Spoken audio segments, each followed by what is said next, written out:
c'est quand même difficile de rentrer à la SAQ. Il faut comprendre que la bulle gin, elle commence. Ouais. Nous, on la connaît, mais monsieur, madame, tout le monde ne sait pas que ça existe encore vraiment.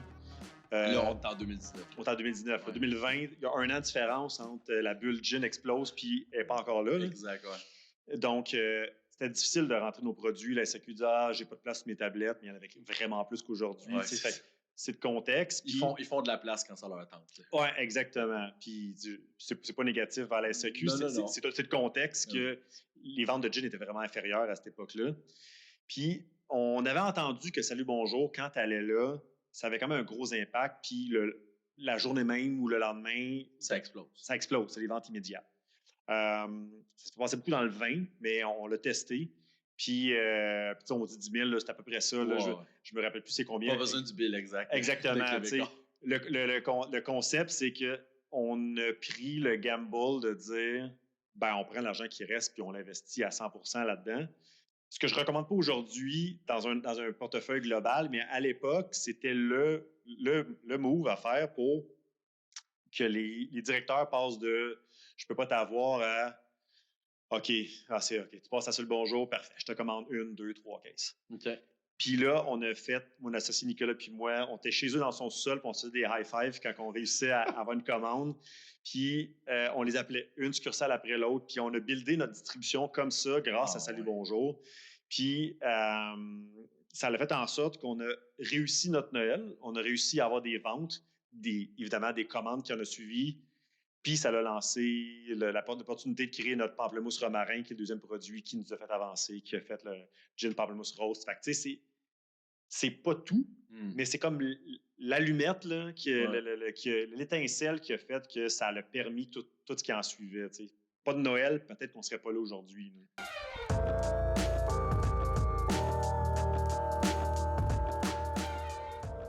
Bonjour, bienvenue au podcast Entre deux pubs présenté par l'agence de marketing web Rablab. Aujourd'hui, dans l'épisode, on reçoit Mathieu Caron des Distilleries Trois-Lacs. Le titre de l'épisode, c'est « Comment se hisser au sommet des spiritueux au Québec via la créativité publicitaire ». On a la personne idéale aujourd'hui. On va parler de spiritueux, on va parler d'entrepreneuriat, on va parler de SAQ, on va parler de plein de différents trucs. Mathieu Caron, président et cofondateur de la Distillerie Trois-Lacs, bienvenue sur le podcast. Merci, JP. Merci de me recevoir.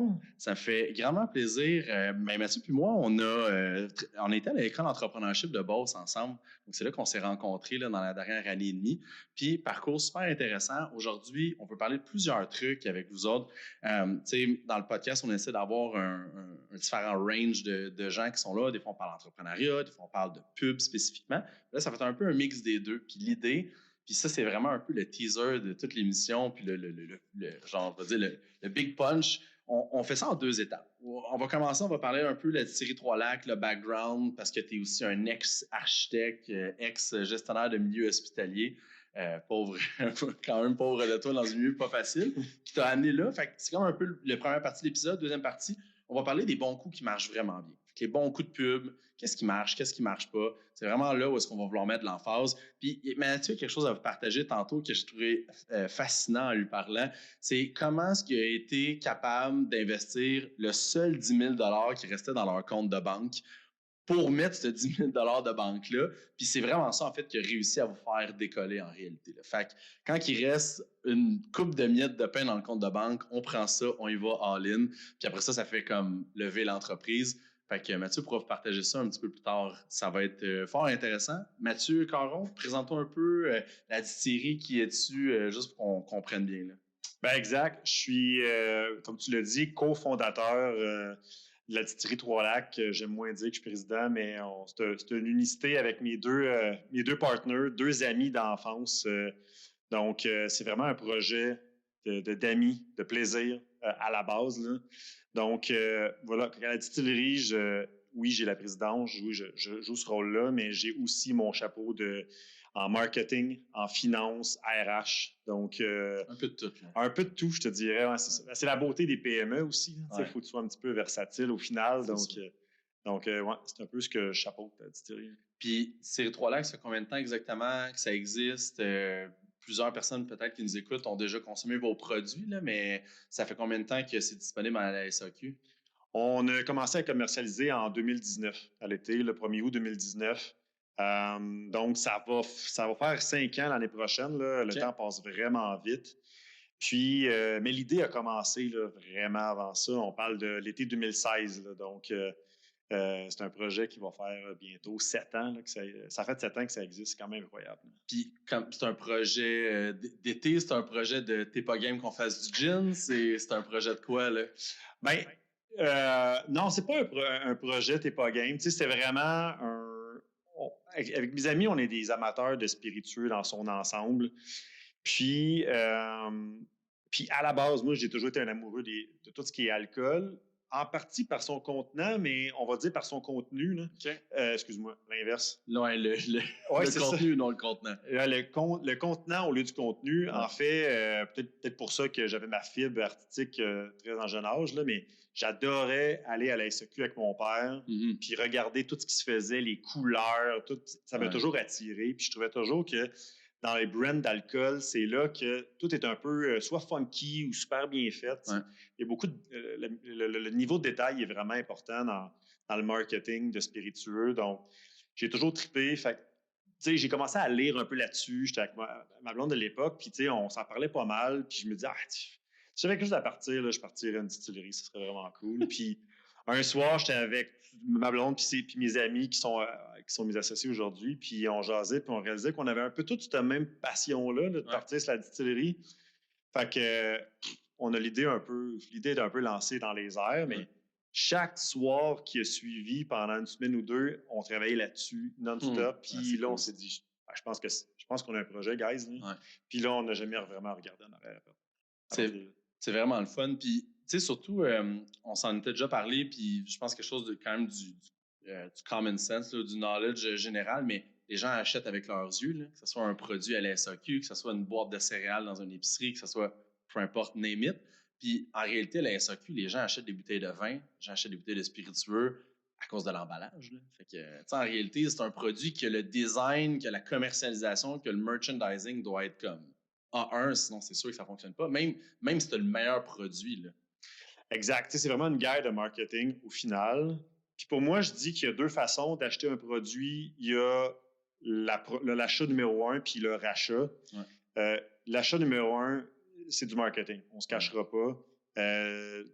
Ça doit être meilleur si tu as mal communiqué ou si tu as mal vendu ton produit, parce qu'on s'entend, là, c'est du B2B qu'on fait, là, pas du B2C. Là, c'est vous faites du B2B2C. Oui, c'est ça, exact. Fait que c'est pas un service où est-ce que je vais chez le client puis je lui parle. J'ai pas la chance de parler de vive voix généralement à mon client. Donc, c'est vraiment le premier achat, il est très sur le visuel.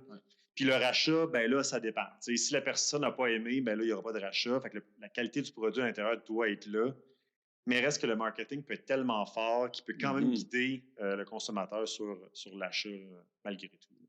Puis là, vous avez décidé, puis je ne veux pas non plus qu'on parte sur les théories de merchandising. C'est pas nécessairement ça le but. Là, on veut parler des bons coups que vous avez faits, puis qu'est-ce qui vous a mis sur la map, puis donner des idées aussi à nos milliers d'auditeurs qui nous écoutent. Mais ex-architecte, Mathieu, ex-gestionnaire en milieu hospitalier, comment est-ce qu'on part de tout ça? Puis tu payes toujours ta licence pour être architecte d'ailleurs. Oui, je paye toujours ma licence, oui. Puis là, tu pars de ça, puis t'es comme, on va faire du gin. Fait que c'est quoi ce parcours-là? Comment, mis à part, dans le fond, là, ta confrérie, là, comment ça t'a mené là? Ben, tu sais, vite fait, ça, j'ai 13 ans en hospitalier. Je faisais la gestion de gros projets hospitaliers. Quand même. Puis, le bureau d'architecte m'a jamais comblé mon désir de créativité. Okay. J'aimais ça l'hôpital parce qu'à tous les jours, tu étais confronté à des problématiques. Il fallait vraiment être créatif. C'est comme ça dans tous les métiers, mais je pense que le thinking d'architecte a cette facilité genre, à résoudre des petits problèmes, puis être créatif dans la résolution de problèmes pour trouver les solutions. Puis, gros portefeuille de projets là, quand même, là, d'un petit projet à faire un agrandissement, doubler un hôpital. Là, donc, c'était quand même des grosses affaires. Puis, j'ai toujours voulu partir une entreprise. C'était toujours en moi. J'y ai pensé longtemps en gestion de projet hospitalière parce que c'est vraiment un créneau particulier. C'est clair. Puis le contexte a fait que ça n'a pas super bien fonctionné avec la réorganisation des hôpitaux, puis on n'embarque pas là-dedans, mais... S'il vous plaît. S'il vous plaît, mais en tout cas, peu importe. Le côté distillerie a vraiment mis des étincelles dans mes yeux de dire, OK, je pense que j'ai mon projet d'entrepreneuriat que je peux réaliser. Puis je le réalisais un peu, puis pas en même temps, mais je pense que ça s'est fait inconsciemment que je réalise que je suis capable de mettre à profit ce que j'aime, ce que je faisais dans mon entreprise, qui est le côté créatif, tout le côté marketing, le côté tout visuel, le branding de nos produits. Ouais. Donc, ça compte hyper gros le truc. Puis, je faisais de la gestion des gros portefeuilles. Évidemment, je gérais beaucoup plus d'argent que j'en gère aujourd'hui. Là, on s'entend. Là. Je n'ai pas des centaines de millions à mon actif. C'était même pas ton argent. C'était pas mon argent, exactement. Puis, il n'y avait pas une question de profit non plus. Exact. C'est un autre type de gestion, mais j'avais cette capacité de gérer des portefeuilles puis des budgets et tout. Fait que c'est comme naturel que je prenne la finance de l'entreprise. Fait que ça s'est fait quand même assez naturellement, je te dirais. Donc, je veux dire, on était ensemble il y a 2 semaines, puis je trouvais ça le fun, l'innovation là, qu'on parlait. Puis un des points que j'ai amené, c'était dans les petites innovations, tu sais, le day-to-day, de vraiment innover à petite échelle. Puis c'était un peu ça à l'hôpital. Tout est bien cadré, il n'y a pas beaucoup de place à s'éclater. Fait que c'est comment trouver l'innovation dans des petits détails au quotidien, ce que je transpose à la distillerie, qui fait en sorte que quand tu en fais à tous les jours, ben, tu accomplis quelque chose de gros au final. Exact. Fait que, tu sais, puis arrêter d'innover, c'est arrêter aussi de s'épanouir. En entreprise, là, dans une PME, là, arrêter d'innover, c'est arrêter de s'épanouir, c'est arrêter aussi d'avoir du plaisir souvent, là, parce que tu fais tout le temps la même affaire constamment. Là. Fait que c'est quelque chose aussi que je retrouve beaucoup dans notre quotidien, puis dans le quotidien de nos clients, on essaie de continuer à les pousser dans cette direction-là. Puis là, parlant d'innovation, on ouvre une distillerie à Valleyfield. C'est quoi pourquoi Valleyfield? Pourquoi pas un autre endroit? On a vu des distilleries dans des églises, dans les anciens presbytères, puis tout ça. Fait que de où est partie l'idée? Ben, l'idée première, c'était d'être dans le territoire où on a grandi. Pour nous, c'était comme important de revenir à nos sources, là, puis de faire connaître d'où qu'on vient. Valleyfield, c'est pas 100%, mais c'est dans la région de où on est, la Montérégie-Ouest. Puis, ça a été assez naturel, je te dirais. Les gens le savent pas, là, mais la plus grosse distillerie au Québec est à Valleyfield. C'est la nôtre. Oh non, c'est ça. Non, en fait, non. C'est Diageo qui font... C'est eux qui font Smirnoff, Captain Morgan et compagnie. C'est une immense machine. Diageo, oui. C'est quoi? Moi, parce qu'en fait, je viens du milieu industriel B2B, là, c'était nos clients dans le temps. OK. Parce qu'on vendait des boulons, puis bon, dans mon ancienne vie. Mais non, c'est Diageo, D-I-A-G-E. G-E-O. G-E-O, ouais, c'est ça. Ouais, c'est vraiment gros, là. C'est pas connu du public. Là. Non, exact. C'est pas une compagnie qui met sa marque sa compagnie de l'avant, il met ses marques de l'avant. Donc, c'est une grosse machine, c'est une ville en soi. Puis, avant Diageo, tu avais la Chenley. Ça fait longtemps, là, ça fait plus que 100 ans que cet établissement-là existe. Là. Donc, pour la ville, c'était tout naturel d'accueillir une autre distillerie. Là. Les règlements étaient faits en conséquence. Donc, ils l'ont accueilli à bras ouverts. Et Valleyfield est une île, il faut comprendre. Puis des gens sur une île, c'est particulier. Là, en fait, c'est hyper positif parce que l'achat local, là, c'est de l'achat sur local. Ouais, c'est ça. Eux, ils favorisent vraiment ce qui est sur l'île. C'est comme l'île d'Orléans. C'est compliqué de dire je vais aller à Québec faire mon épicerie. C'est comme là, je vais rester sur l'île. Là. Exact. Fait que tu as tous les services à Valleyfield. Fait que jusqu'à un hôpital. Fait que les gens restent sur l'île et nous encouragent énormément. C'est drôle parce que ça fait 100 ans qu'il y a une distillerie à Valleyfield, mais ils nous disent hey, c'est le fun, notre première distillerie de Valleyfield, c'est nous. Fait on est vraiment sur le cœur des gens. Fait pour vrai, ça s'est fait facile, c'était juste naturel, puis c'était un bon choix d'aller à Valleyfield. OK. Hey, c'est vraiment super le fun. Puis on en a parlé avant l'épisode. Là.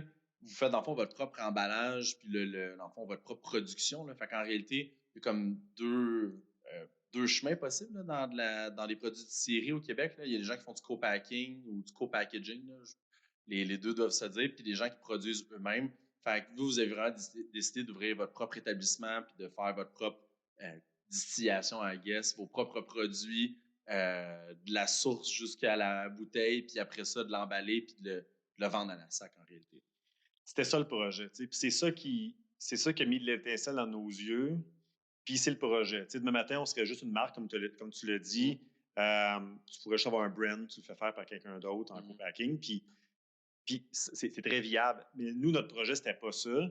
Puis encore aujourd'hui, on peut en parler, mais tout ce qui est prêt à boire, c'est pas nous qui le font. C'est outsourcé, c'est vraiment en co-packing avec une autre entreprise. Puis tout ce qui est spiritueux, c'est chez nous. Okay. Puis c'est important de garder ça, parce que c'est ce qu'on veut faire, c'est ce qui nous drille par en dedans. Fait que même si ça pourrait être moins rentable que les prêts à boire, mais on ne va pas arrêter parce que c'est ça la clé du succès. À la place, on va se dire, si mettons, il faut travailler sur la rentabilité de quoi que ce soit ou rendre ça viable, on va plus se dire, bien, on va maximiser ce volet-là d'entreprise au lieu de l'arrêter. Puis justement, en ce moment, on essaie d'être un peu plus versatile dans nos installations pour commencer justement à faire du co-packing chez nous, pas emballer pour d'autres, du début jusqu'à la fin ou juste l'emballage. Pour nous, c'est une façon de garder la vision de qu'est-ce qu'on avait et juste la rendre viable. Puis, il y a quelque chose qui m'a j'ai juste des termes anglophones en tête, là, qui m'a struck, là, ou en fait qui m'a allumé quand on en parlait. Vous vivez pour créer une expérience aux gens. Tu sais, autant du produit, de la canette, quand on se déplace aussi à la distillerie l'été, avec les petites régates de Valleyfield, tout ça. Fait que c'est un tout.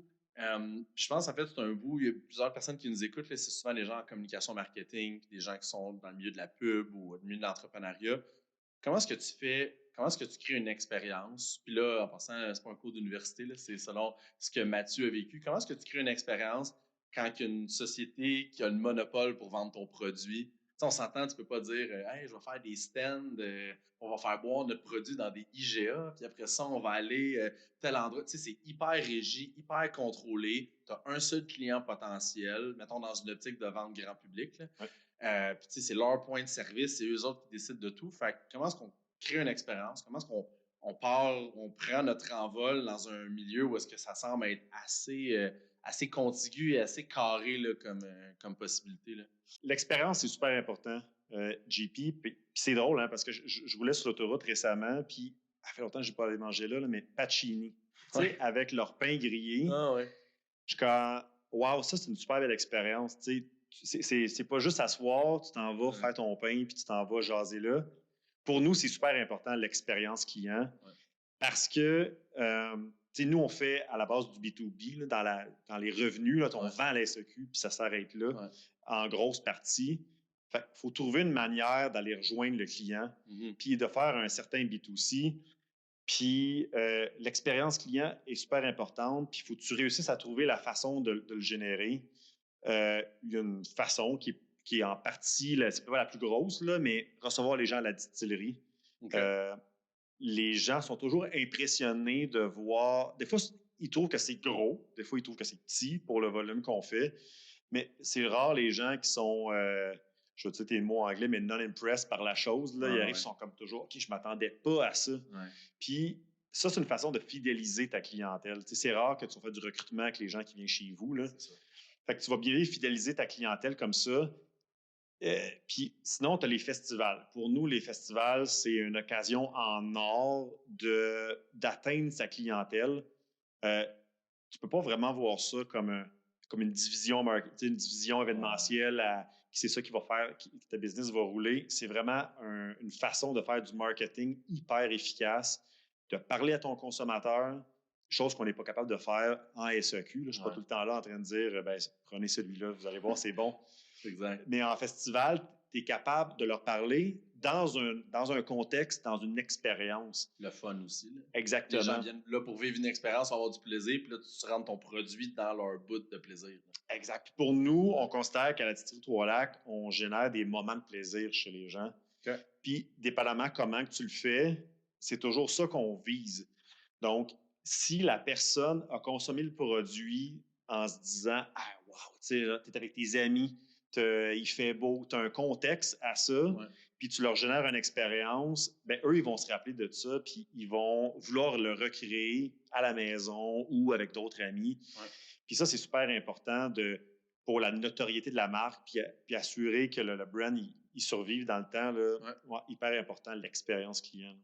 Puis, je trouve ça super intéressant parce qu'en réalité, ça ne se résume pas à mettons, faire des promos avec la SAC, faire de la pub sur Facebook, faire des bannières sur Google, c'est le foot, là, le foot traffic, être là, être présent sur le terrain avec les gens. Puis, est-ce que n'importe quelle entreprise peut se lancer là-dedans? Il y a des places, il y a des étagères limitées dans ce festival. Là. I guess que si les 100 distilleries du Québec, aucune idée de combien, mettons, il y a une centaine de distilleries, ils ne peuvent pas tout arriver et dire hey, on va tout aller à Chicago, ou on va tout. Fait s'il y a des places qui sont limitées, I guess, il faut que tu aies une certaine popularité pour pouvoir te permettre ça. Il y a 2 volets à ce que tu as dit. Tout ce qui est festival, la clé, c'est d'être organisé, puis juste prendre ta place quand la place est disponible. Okay. Du cold call, ouais, des fois, les plus gros, là, des fois, c'est difficile parce qu'il y a des files d'attente, mais ta notoriété d'entreprise va quand même pouvoir jouer. Okay. Peut-être que tu vas passer, je ne pourrais pas dire, là, mais mettons que tu pourrais passer devant, ou tu es capable d'avoir des façons de générer une entrée. À Chambly, c'est difficile, mais on a réussi d'une autre façon. Avec 1642, on a réussi à faire un gros boot. Puis là, c'est un statement. Fait que là, il y a une manière d'avoir un projet intéressant puis de rentrer. Mais sinon, ce qui est cool, c'est les partenariats, en fait. Moi, j'appelle ça des partenariats, là, mais tout ce qui est gros événements.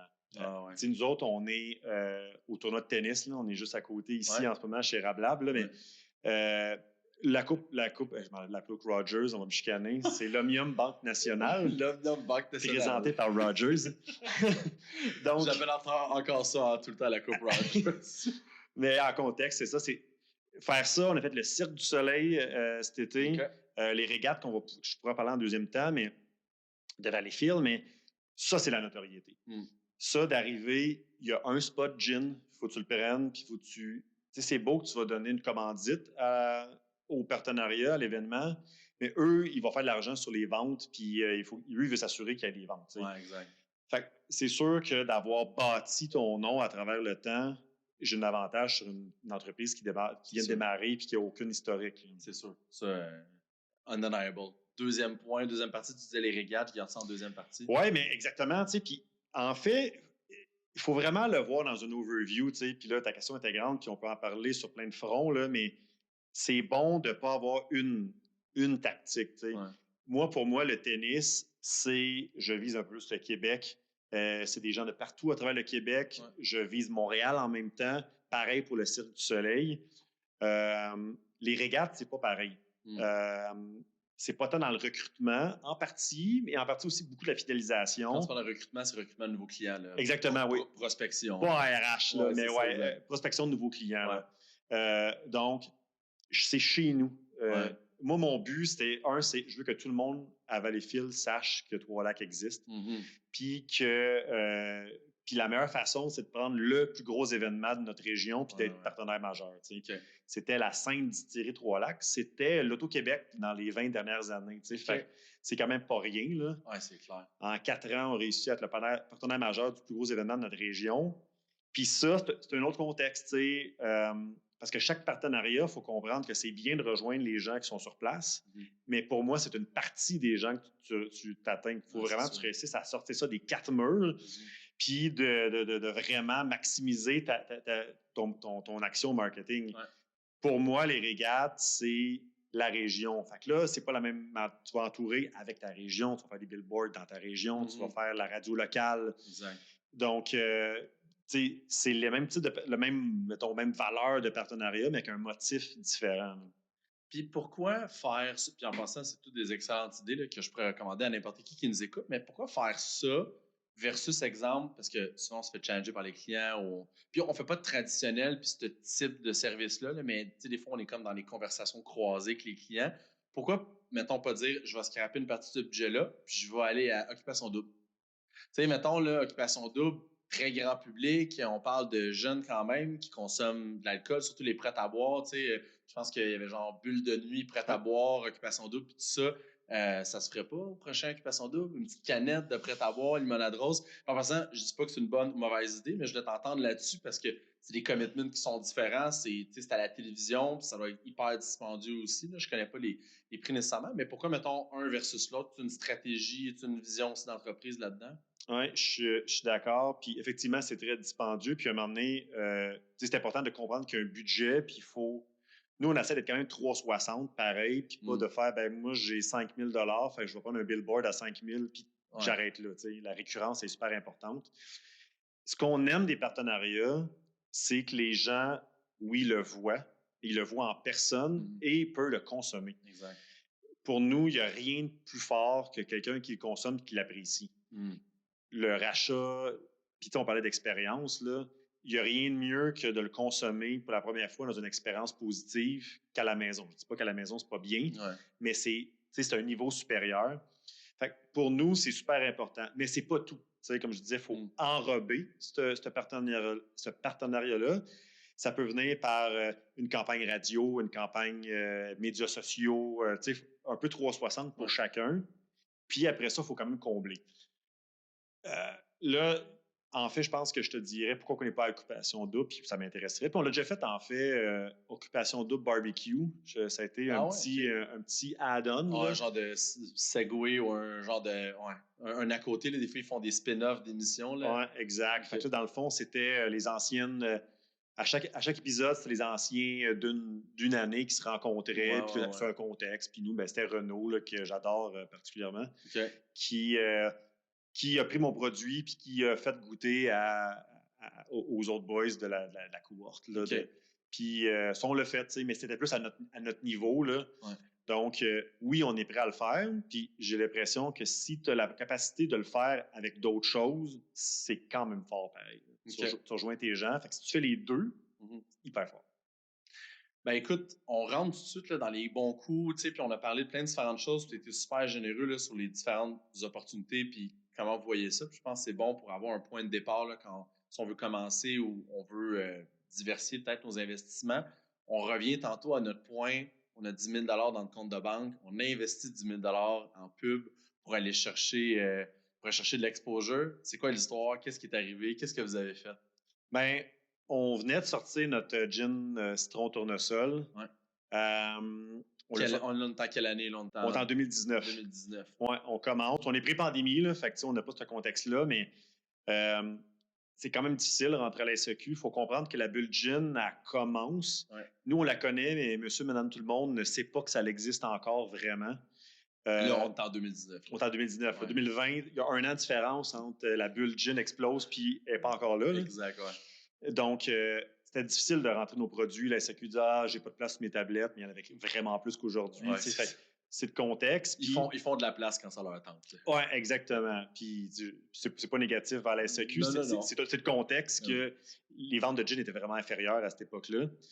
Puis, on avait entendu que Salut Bonjour, quand tu allais là, ça avait quand même un gros impact. Puis, la journée même ou le lendemain, ça explose. Ça explose. C'est les ventes immédiates. Ça se passait beaucoup dans le vin, mais on l'a testé.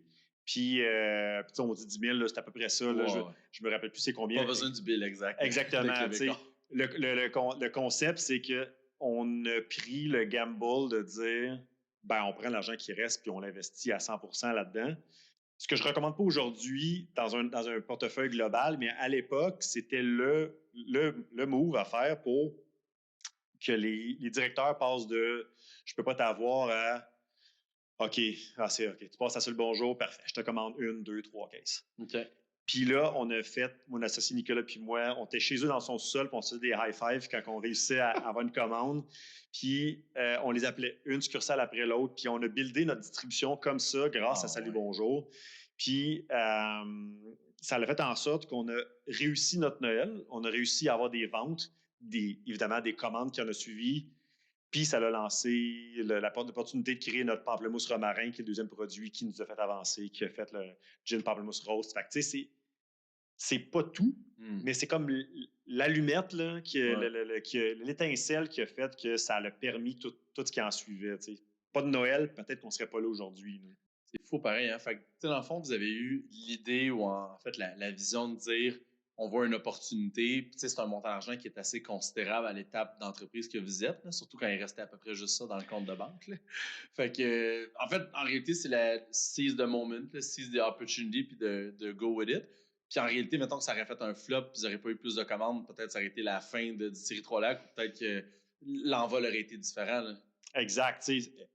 Je pense pas que ça aurait tombé, mais probablement qu'on n'aurait pas les retombées, on n'aurait pas eu de commandes, on aurait plus qu'on se relève. Puis on s'entend, à cette époque-là, le 10 000, il venait peut-être de ma poche. Là, fait que, C'est ça, exact. on serait retroussé les manches d'une autre façon, mais l'envol aurait été décalé, puis qui sait, on n'aurait peut-être pas pogné la vague. Ouais. Mais pour moi, c'est une question d'intuition. C'est bien. Oui, il faut calculer nos affaires. Ouais. Il y a des gens qui foncent, puis il y a des gens qui analysent. À un moment donné, ça prend un peu des deux. Ouais. Puis oui, il faut que tu l'analyses, mais à un moment donné, quand tu le sens pas, ouais, c'est sûr. C'est pour plusieurs raisons. Soit que c'est pas une bonne opportunité, pour diverses raisons, principalement souvent parce que ça ne fit pas avec ce que tu veux dégager comme message, puis tu ne vas pas rejoindre ta clientèle à désirer. Ouais. Puis si tu le feels, c'est probablement parce que ça répond aux critères que tu espères. Ils vont passer le message comme si c'est toi qui le passais. Ouais. Si je peux résumer. Là. Je comprends. Puis, ça fait beaucoup d'écho aussi avec le numérique, là, dans l'optique que des fois les clients sont, puis même nous, dans l'interne, on est omnibulé par le retour sur investissement, puis le ROAS, le Return on Ad Spend. Puis on dirait que c'est à peu près juste ça la métrique qui importe. Mais en réalité, tu n'as aucune idée de ton retour investissement de Salut Bonjour. Moi, j'en ai aucune. Contrairement à quand tu as une boutique en ligne, tu es capable de tracker. Ouais. Nous, on n'a aucun tracking. Mais je te relance, Mathieu, c'est rendu beaucoup moins vrai. Ah parce que oui. En fait, depuis les dernières années, là, depuis iOS 14.5, mi-avril 2021, là, toutes les plateformes ont commencé à resserrer les taux en termes de traçabilité, puis de dire, bon, ben, le tracking des cookies entre, mettons, l'app Facebook puis le téléphone, de pouvoir suivre sur les sites web est beaucoup moins vrai. Les achats sont beaucoup moins vrais. Fait que, tu sais, c'est plus tant vrai, ça l'est encore, mais jusqu'à un certain égard, là, c'est pas nécessairement une vérité absolue. Puis ça l'a jamais été. Parce qu'en réalité, si demain matin, je te dis, j'ai vu une publicité à Salut Bonjour, mettons, je te vois Salut Bonjour, je suis comme, ah, c'est cool. Puis j'achète aucun de tes produits pendant 2 mois. Puis au bout de 2 mois et un jour, je rentre à SAQ, puis je suis comme, ça me déjà vu à un moment donné, genre, ce produit-là à la télé, puis tout ça. Je sais pas c'est où, je sais pas c'est quand, mais j'ai déjà vu ça, on va l'essayer. Mais si tu regardais tes statistiques 30 jours post-Salut Bonjour, t'es comme, ah, voici mon retour sur investissement. Même post-45 jours. Mais la notoriété puis une marque, là, on bâtit ça sur une éternité. Il n'y a personne qui bâtit un brand sur un trimestre ou sur une fin d'année financière ou sur 6 mois. Là, on bâtit ça sur un lifetime. J'aime ça que tu dis ça parce que des fois, comme jeune entreprise aussi qui est en croissance puis qui essaie de générer des ventes, puis on se dit, tu sais, j'ai un budget limité, tu sais, j'aimerais ça que chaque dollar investi rapporte dans des ventes. C'est difficile parce que tu peux pas juste penser en retour sur vente immédiate parce que oui, ça peut être bien sur le coup, mais ça se peut que tu rentres et que tu sortes de la tête des gens aussi. C'est sûr.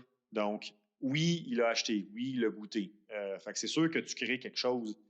Sauf que je considère qu'à long terme, de faire aussi la campagne de notoriété, ça permet aussi d'établir ta marque puis que les gens, même s'ils n'ont pas acheté ton produit, comme tu dis, Colin, 3 lacs, je les ai vus partout.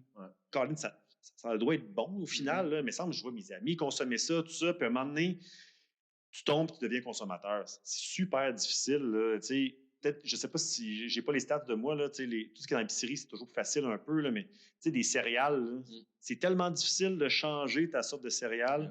Des fois, c'est juste un petit élément déclencheur, là, un rabais dollar qui fait que tu switches, puis là, tu ne switcheras plus. Fait que, ça peut être long avant de switcher, mais ça se peut que tu le gardes à vie après ça, ce client-là. C'est clair.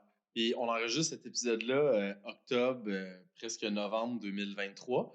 Puis on en parlait justement avant le podcast. Les gens sont de plus en plus sensibles au prix parce qu'on est dans une période économiquement instable, plus difficile. Donc, tu prends l'exemple de l'épicerie, là, un rabais de 2 sur les muslix que tu n'as jamais essayé. Peut-être que c'est ça qui va te faire changer. Puis là, tu vas dire, bon, ben, c'est done deal pour les Cheerios. Puis, même principe à la SAC. Si vous n'avez pas aussi une stratégie de positionnement en termes de points boni SAQ, merchandising dans les bons endroits, ben possiblement aussi que ça coûte de l'argent. Faire du bon merchandising et d'être bien présent. Fait, c'est toutes des opportunités aussi perdues pour ramasser le consommateur. Peut-être pas là, mais peut-être dans 3 mois ou dans 2 semaines. C'est difficile à calculer quand on travaille sur de la notoriété. Parce que faire, puis là je fais un cours 101, là, mais que faire de l'acquisition de clientèle, c'est autant pas bon que juste faire du reciblage de ta clientèle.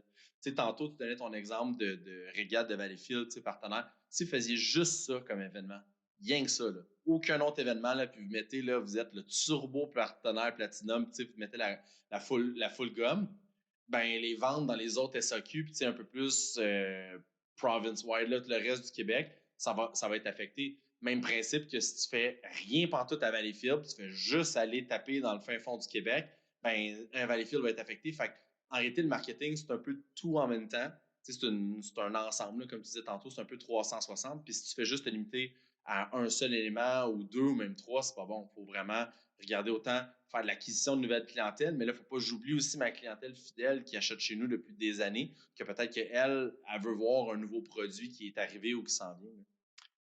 Exact. Tu sais, le 360, c'est ça, c'est 360 dans ta fidélisation puis recrutement, puis 360 dans ton canal de communication. Ouais. Puis tout investir dans un, c'est dommageable, je trouve, parce que tu ne rejoins pas les gens, puis tu n'auras pas les gens qui disent « je te vois partout. » C'est ça. Mais tu sais, pour ça, on fait un beau travail, puis on essaie d'être. Là, on parle de numérique, entre autres, mais festival, partenariat, gros partenariat comme le tennis, le Cirque du Soleil qu'on a fait, les régates, autant qu'on fait du print, papier dans les magazines. Il y a encore des gens qui regardent des magazines, c'est super important, comme qu'on fait des émissions de radio, des pubs radio, pubs télé. Fait il faut vraiment trouver la façon. J'ai pas dit les influenceurs, où est-ce qu'on risque de s'en reparler. Oui, on risque de peut-être s'en reparler un petit peu.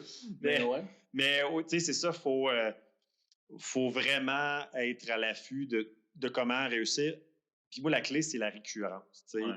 Puis la récurrence dans plein de choses. Puis c'est pour ça qu'il ne faut pas s'énerver sur un gros partenariat puis tout dépenser parce qu'il faut que tu gardes du manage sur plein de choses pour assurer la récurrence. C'est comme quand on gère les budgets publicitaires en ligne de clients, on se garde tout le temps du budget spontané pour des opportunités. Là. C'est fait à petite échelle, mettons, c'est un petit budget Facebook ou Google, mettons, le client met 5-6 000 par mois, ils vont peut-être garder un petit 500 pour des opportunités, puis des fois des budgets défensifs, des fois c'est des budgets pour, il y a un trend en ce moment, puis on veut faire un reel ou quelque chose du genre, fait que tu sais, t'es là, bon, ben j'ai tout flobé déjà mon budget, le seul budget que j'avais, ça peut être dangereux. T'as parlé d'influenceurs, puis j'aimerais ça t'entendre. On fait comment du marketing numérique post-pandémie? Et là, il y a un retour là, à la vie normale qui est assez clair depuis une bonne année et demie. Puis il se fait pas si longtemps que ça, hein, parce que janvier 2022, là, les centres d'achat étaient fermés, puis tout le monde avait des masques. Fait que, ça fait pas si longtemps que ça. Là, ça fait même pas encore 2 ans. Puis, même la fin de l'hiver 2022 était encore assez pandémique. Ça fait, mettons, une bonne année là, qu'on est post-pandémie. Donc, comment est-ce que Mathieu, son équipe, puis de ta vision à toi, comment est-ce qu'on fait du bon marketing ou en fait, est-ce que le numérique a en réalité sa place encore dans un contexte post-pandémie que les gens sont plus à la maison? Fait que, est-ce que tu leur fais de la pub plus avec des influenceurs, avec de la pub sur Facebook, avec du ci, là, c'est plus les événements? Comment ça se passe? Je vais revenir en arrière, mais je pense qu'en ce moment, le numérique a sa place. Puis je vais y arriver, mais je pense qu'il faut être adaptatif avec la situation actuelle. On est arrivé pré-pandémie, on avait notre vision de comment on fait la vie normale, là, qu'il y avait des années que c'était comme ça. Tombe en pandémie, tout le monde est sur le même pied d'égalité. Qu'est-ce qu'on fait? Le monde sont chez eux. Ben, tu leur parles numériquement. Tu essaies de trouver des façons où est-ce que ça va se rendre à eux. Le monde ne sort pas de chez eux, ils n'iront pas acheter un magazine, ils n'iront pas. Fait qu'ils vont être sur leur téléphone cellulaire. On a été très fort dès le départ à être sur les médias sociaux pour aller les rejoindre.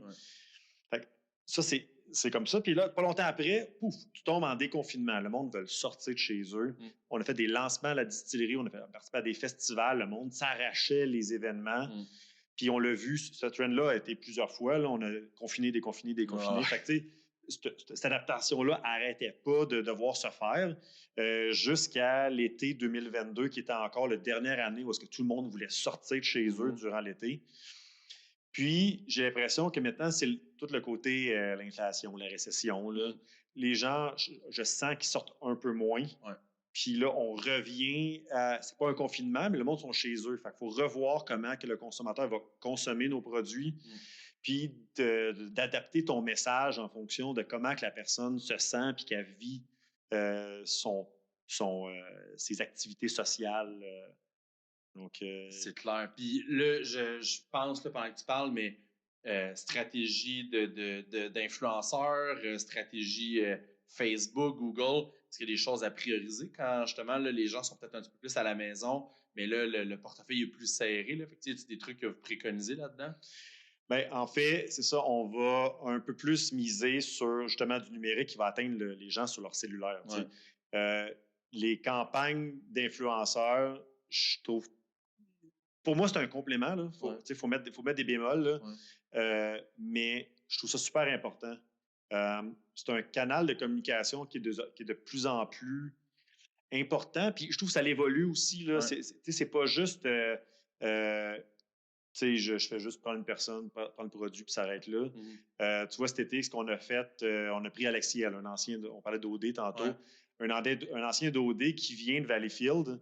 Puis on a dit, ben, OK, on va faire une activation avec toi. Mais je ne sais pas si tu te rappelles de ça, mais Ouais, on a fait des vidéos style vidéo Miami Vice. Ouais. Là. On sortait justement notre pamplemousse romarin qui est très festif été. Ouais. Puis on a utilisé sa notoriété numérique, là, de médias sociaux pour faire des vidéos, puis réussir à rejoindre sa communauté pour que tout notre contenu soit vu par sa communauté. Ouais. C'est aussi une façon, puis pas juste dire, ben, regarde, voilà le produit, puis fais une story là-dessus. Ouais. Ce qui est quand même très fréquent, puis très, très pertinent aussi. Je veux dire, tu vas quand même rejoindre un faible pourcentage de gens comme des bandeaux numériques, puis comme n'importe quoi en numérique, mais tu vas rejoindre une grande clientèle qui ne sera pas, elle n'écoutera pas TVA ce soir-là. Ouais, TVA va rejoindre d'autres types de clientèle. Fait que c'est ça le 360 aussi, c'est que tu fais une action qui va rejoindre une certaine clientèle cible, l'autre une autre clientèle cible. Ouais. Fait que, je pense que c'est dur parce que ça change, c'est sûr que ça change à tous les saisons. Là. C'est un peu, faut être un peu adaptatif. Puis à un moment donné, tu te dis, sais-tu, je vais faire une campagne 360, puis ça va moduler. Peut-être qu'à un moment donné, lui va être plus fort une saison, lui va être plus fort une autre saison. Fait au final, sur le lot, ben, je vais réussir. T'sais. Parce qu'en réalité, là, puis tu l'exposes super bien, là, c'est de connaître son client. Là, parce que je pense que vous avez peut-être la difficulté que vous êtes très grand public, là, dans le sens que, mettons, moi, mon beau-père, le père de ma copine, adore vos produits, puis il a 64 ans. Puis tu as, je sais pas, mon cousin qui a 20 ans qui achète vos produits. Tu sais, ça va, le range est large. Là.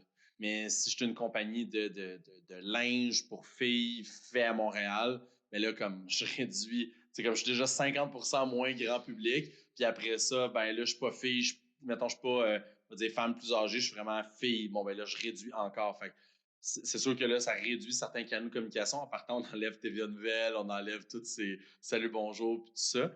Fait qu'il faut vraiment connaître notre consommateur, notre consommatrice à travers ça.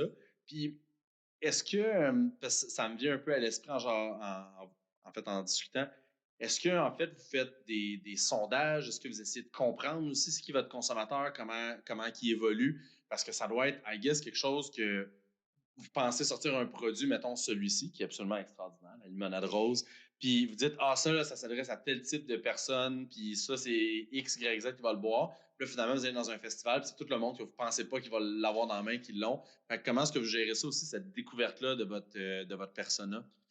C'est super intéressant ce que tu dis parce que non, nous ne l'avons pas fait, ces sondages-là, mais on travaille actuellement à faire des focus groups justement pour connaître, parce que des fois, tu dis, tu sais, un conseil qu'on s'est fait donner puis que je redonne, là, c'est ne parle pas à toi-même.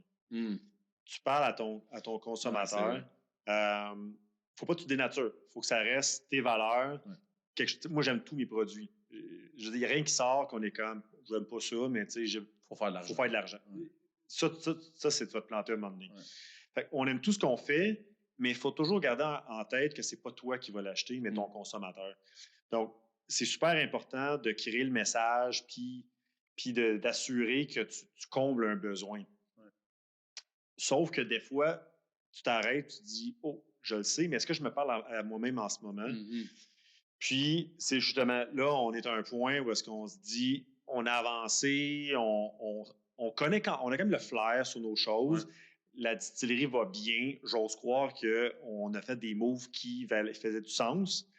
mais on est à un point qu'on se dit, mais qu'est-ce qu'on pourrait faire de mieux? Tu sais, comment on pourrait Ouais. mieux cibler? Puis, effectivement, là, en début d'année, c'est clairement des focus groups qu'on veut faire pour aller saisir, là, tu sais, qu'est-ce que le consommateur veut vraiment de Trois-Lacs? Mhm. Pas qu'est-ce que le consommateur veut en général. Oui, là, Ouais. je comprends pour des tendances, là, mais qu'est-ce que Trois-Lacs fait qui fait bien, puis qu'on peut continuer dans cette voie-là? Là? Ouais, absolument. Ah, c'est super intéressant. Puis écoute, je vous le recommande. Puis pour ceux qui nous écoutent, puis pour toi aussi, Mathieu, tu sais, si vous avez des bons budgets publicitaires pour des quand même courtes périodes, en tête, mettons, un genre de 10 000 $ pour une période de 3 semaines. Mettons, vous voulez faire un gros lancement, là, gros lancement publicitaire. Il existe des formats comme exemple YouTube. euh, dans les produits Google, je pense que Facebook le permet, qu'on peut faire du ad lift, qu'on appelle, donc du brand lift, du brand recognition. Fait qu'en réalité, quand on a des montants publicitaires, je pense que c'est ça. Je pense que c'est 3 semaines ou 2 semaines de campagne pour 10 000 $ US sur YouTube. Fait que tu peux faire, en fond, tu peux avoir des spots qui sont un petit peu plus premium avec du placement un peu plus agressif. Puis après ça, suite à l'exposition publicitaire, tous les gens qui ont vu la pub peuvent avoir un brand lift.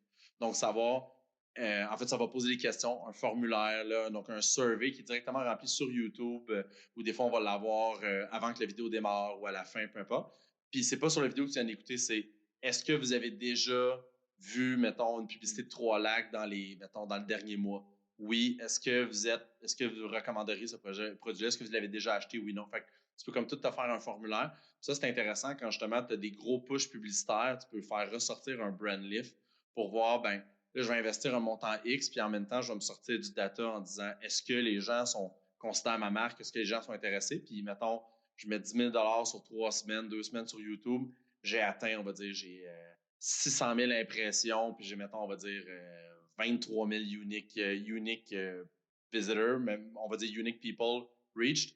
Ben, sur ces 23 000-là, est-ce que j'ai des brand ambassadors? Est-ce que j'ai du recrutement, comme je disais tantôt, de la prospection? Est-ce que j'ai des gens qui n'ont jamais acheté? Ou est-ce que je parle à des gens qui connaissent déjà mon produit, qui l'ont déjà acheté minimum une fois?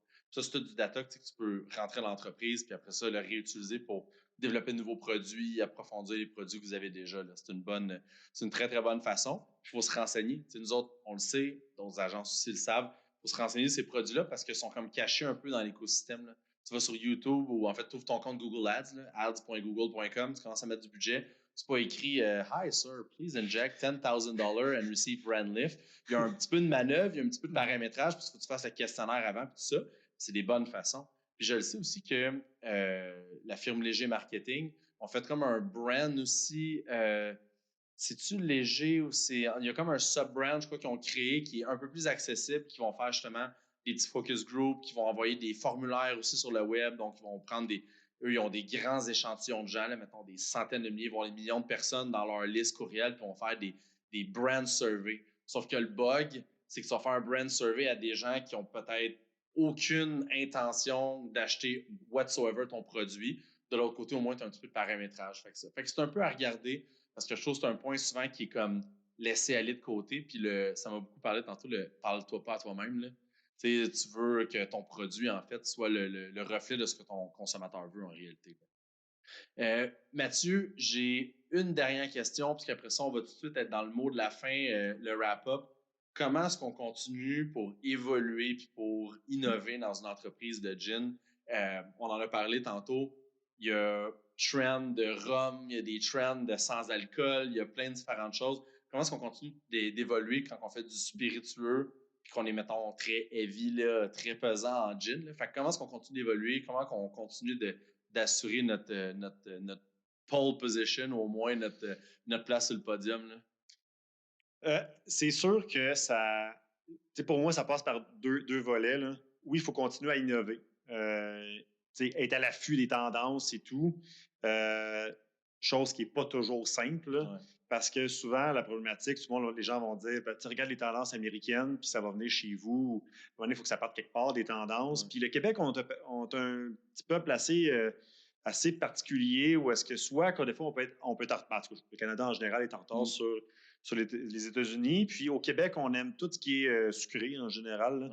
Ouais. Donc, puis on détonne un peu avec le reste des autres marchés. Donc, je pense que c'est pas tant les grandes tendances que plus à l'écoute de ton consommateur, Okay. puis de savoir qu'est-ce qu'est-ce que le monde aime, puis de pas. Je pense qu'il faut vraiment divertir son portefeuille, mais sans trop s'y perdre.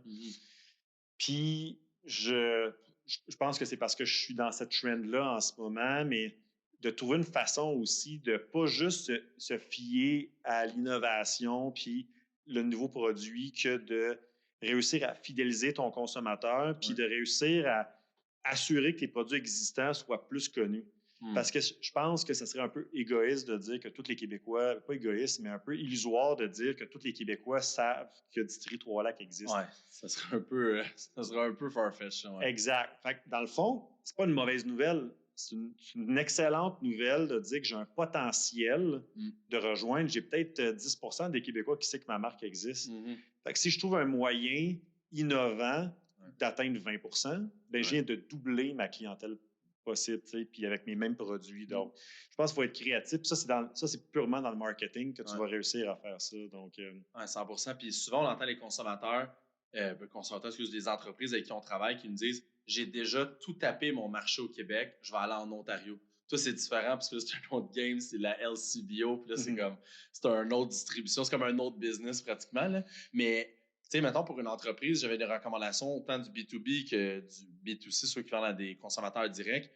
Ne pensez pas que tout le monde vous connaît. C'est très vrai, là, ce que tu dis. Ne pensez pas que tout le monde vous connaît au Québec parce que c'est à peu près impossible, première des choses. Oui, c'est impossible d'avoir 100% des parts de marché. Là. Comme, même si tu voulais, tu ne pourrais pas avoir 100% des ventes de gin au Québec, d'être le seul produit sur sa tablette. La SAQ, leur job, c'est d'avoir une diversité de produits puis de s'assurer que le consommateur est amaze quand il rentre dans une SAQ. Fait que tu ne pourras jamais avoir 100% des ventes.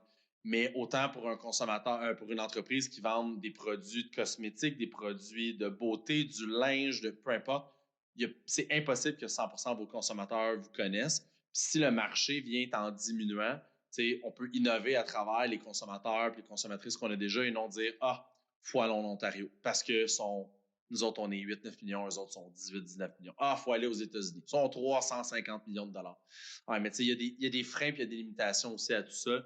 Puis au Québec, oui, c'est un peut-être petit marché quand tu regardes une scale immense, mais quand même 9 millions d'habitants qui, pour la plupart, parlent tous la même langue, on va dire primaire, là, si on veut, de communication. Fait que c'est quand même assez facile d'avoir une grosse croissance, d'être super établi. Puis après ça, quand c'est déjà très, très gros, là, aller voir d'autres marchés. Là.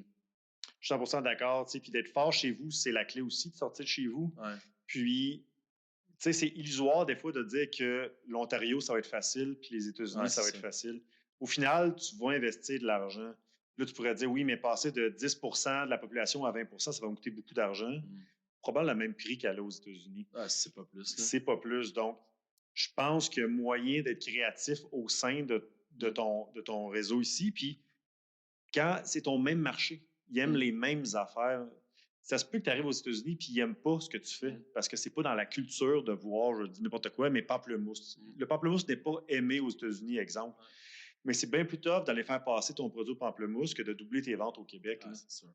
Puis surtout, tu sais, on en parle, on rentre très un petit doigt dans le lac, là, mais on s'entend le Buy America Act. Tu sais, il y a beaucoup d'États protectionnistes et de gens qui disent j'achète pas au Canada, tu sais, justement des petits produits de consommation de même parce qu'ils veulent encourager juste les gens qui sont aux États-Unis. Puis en Ontario, il y a aussi une mentalité d'entreprises qui sont canadiennes et non québécoises. Là. Puis on en a des clients qui vendent coast to coast, d'un bout à l'autre. Là.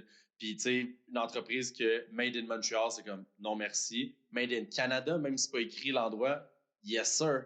C'est difficile, là. On traduit notre site web en anglais, puis on est prêt pour les États-Unis puis l'Ontario.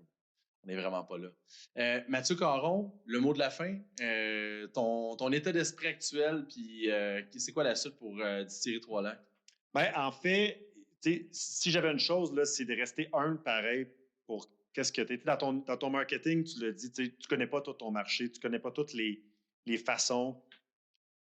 Pour moi, c'est de rester humble. Tu n'as pas atteint la cible. Il y a toujours moyen de s'améliorer puis de bien s'entourer. Nous autres, on s'entoure super bien de consultants, mais aussi en numérique ou en stratégie comme toi, d'avoir sais, moi, mes relations avec différents Québécois, avec Radio Weekend, c'est des relations qu'on entretient, puis qui créent des opportunités, puis à un moment donné, c'est un travail de symbiose, puis le marketing, c'est pas en restant chez vous, puis d'essayer de lancer des cartes que ça va fonctionner. Donc, pour moi, bien s'entourer, rester humble, voir les opportunités, revoir ta stratégie, y aller d'intuition, puis si tu as les étincelles dans tes yeux, faut que tu fasses attention à tes émotions, mais c'est généralement bon signe. C'est un bon feeling, tu devrais le chase.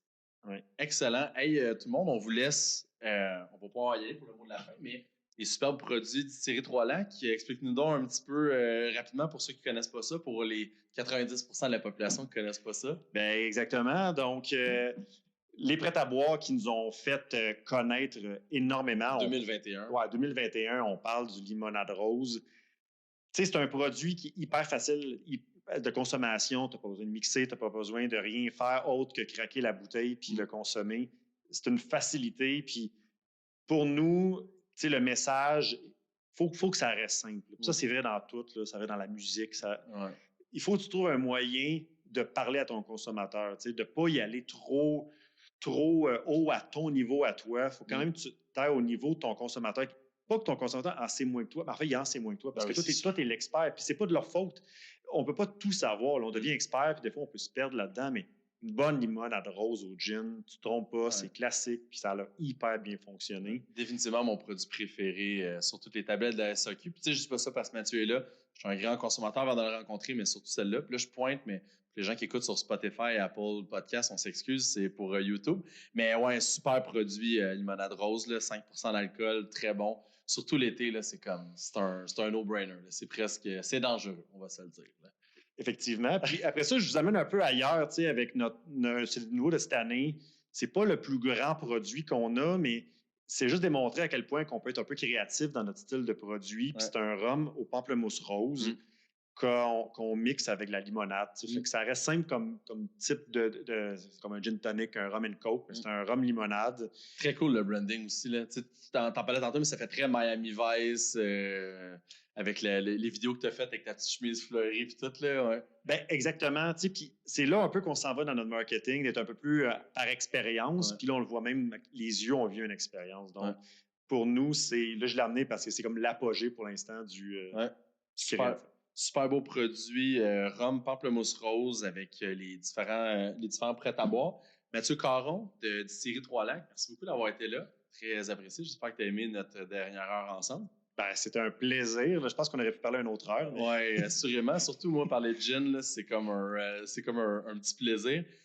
Écoutez, c'est ce qui conclut notre épisode de Entre deux pubs présenté par l'agence de marketing web Rablab. On vous dit un prochain épisode et je veux vous garantir qu'il n'y a pas le prochain épisode, mais l'autre d'après. On a un gros invité aussi, une personne quand même assez connue au Québec qui va être avec nous. Donc, j'ai hâte de pouvoir vous présenter ça. Donc, on vous dit à une prochaine. Salut!